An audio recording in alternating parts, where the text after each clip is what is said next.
I'd like to talk to you, as I did with Raquel, about the election result and what effect you think that might have on Portuguese society. Before we do that, I think you're also aware of scams and such things. What should a foreigner do who receives this? This came through on a text, SNS24, asking for this. I needed to pay 1670 euros via Multibanco. Is it likely that the SNS24 system would be demanding money from me like that? No, no, No. I'm not expecting that at all. And it's like when we don't know if we should open an email or click Yes. in the link of an email, just Don't. No. Okay, because I imagine, if you're an old Portuguese lady who got this, and you can go to the ATM and just press a few numbers and pay that because you're frightened and you're told you've only got 5 days to pay it, you might just do that. So they might have got a few quid out of that on that day, mightn't they? The Yeah, rascals. there are a lot of scams like Right. this one. Yes. Also with WhatsApp. Yes, I've So noticed this is growing, isn't it? yes, it's growing. Well, it's only a different way of scamming because we are used to scams all of our history, but now with the technology, some scams are much Yes. easy to do. Yeah, And I this prefer an is old-fashioned one. I prefer an old-fashioned one. When someone comes up to you, knocks on your door saying they're collecting for charity, and when dark thoughts go through my mind, like, is this person really collecting for charity, or are they going to keep the money?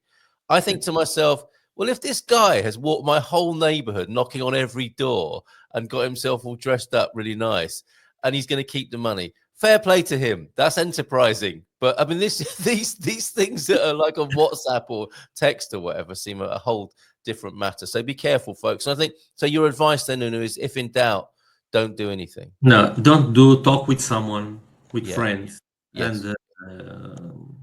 usually are scams. Yeah.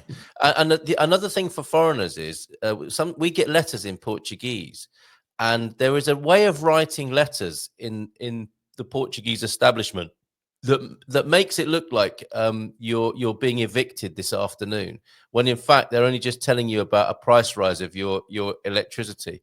These official letters look terrifying, don't they? Because they've got all these different bits of data on. What's that about?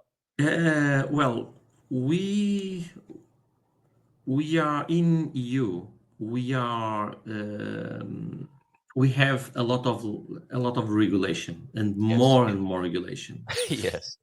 and it's mandatory to send that letters every time that they change the cost of the Yeah. utilities. And Yes. this is why I need only some emojis on there. I need emojis. I need something to make it a little bit softer, friendlier, maybe pastel colored paper. But it looks like a menacing demand and you've done something wrong. And all that's yeah. happening is they're telling you they're putting the prices up. So yes. Yes, and actually, because they are in a position of monopoly or Yeah. a cluster, uh, they they just don't care about how they are expressing themselves, how they Right. are PR. communicating. So it's just we need to say this, just boom, and it's done. Yes. So they don't work on the communication side, on the No. customer experience Which side. you do, which you do. Okay, so there you go. That's insurance for you. Thinking about such matters, and I'm sure, yeah, you'll be no stranger to European regulations that you have to conform to, and data protection and so on.